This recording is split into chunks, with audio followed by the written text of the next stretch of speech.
The United Kingdom's Ministry of Defense latest intelligence update on Ukraine, June 9, 2023. The Black Sea Grain Initiative was extended by 60 days on May 17, 2023. However, Russia almost certainly continues to hinder grain exports by deliberately slowing inspections and actively blocking some vessels. Currently, only 1 or 2 ships are being inspected per day, compared with 6 to 8 in autumn 2022. Russia is likely attempting to force concessions on the reopening of the Togliatti, Odessa pipeline, which exports ammonia from Russia through Ukraine via Odessa.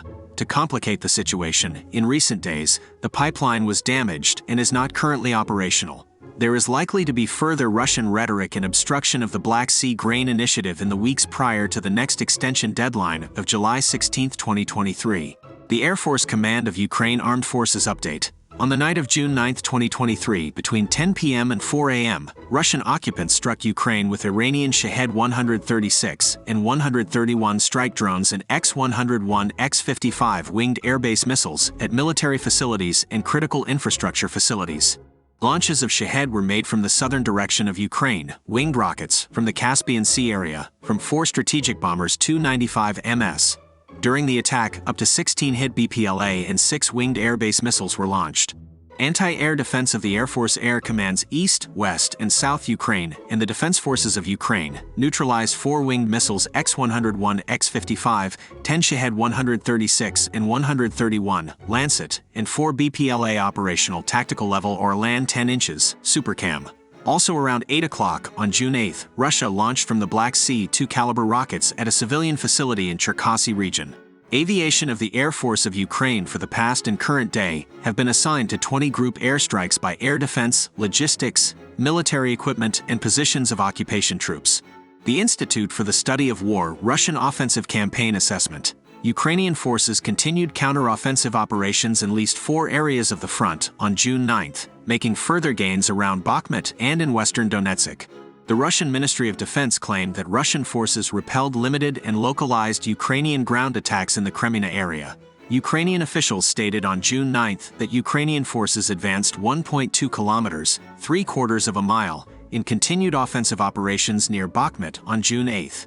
Ukrainian forces continued limited counteroffensive operations in western Donetsk Oblast, near the Donetsk-Zaporizhzhia Oblast border, on June 9, and made tactical gains in the area. Ukrainian forces also continued ground attacks in western Zaporizhzhia Oblast overnight from June 8 to 9 and during the day on June 9, and a Russian source suggested that Ukrainian forces made incremental gains during the attacks.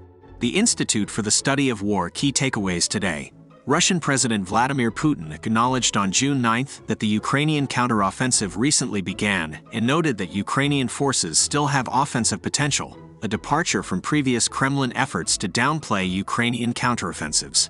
Contrarily, much of the Russian information space prematurely claimed that the Ukrainian counteroffensive has failed after Russian forces damaged more Western-provided Ukrainian military equipment on June 9.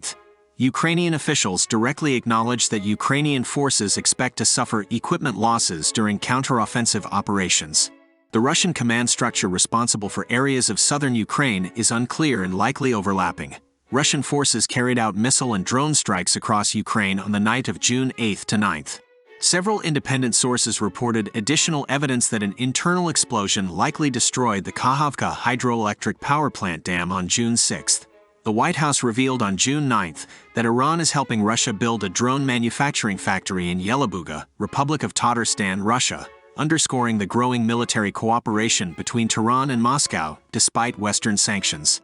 Chief of the Russian General Staff Army General Valery Gerasimov discussed increasing Russian-Chinese military cooperation with Chinese Central Military Commission, Joint Staff Department Chief of Staff Liu Junli on June 9.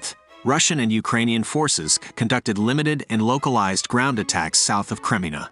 Russian forces continued ground attacks near Bakhmut and on the Avdiivka-Donetsk city line. Ukrainian forces continued limited ground attacks on the administrative border between Donetsk and Zaporizhzhia Oblasts and in western Zaporizhzhia Oblast.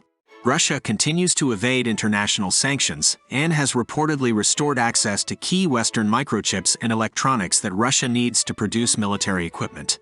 A Ukrainian report states that Russian authorities may be preparing evacuations from northern Crimea. Russian President Vladimir Putin announced on June 9 that Russia will begin deploying tactical nuclear weapons to Belarus in July 2023, and this is not an escalation from Putin's prior nuclear weapons rhetoric.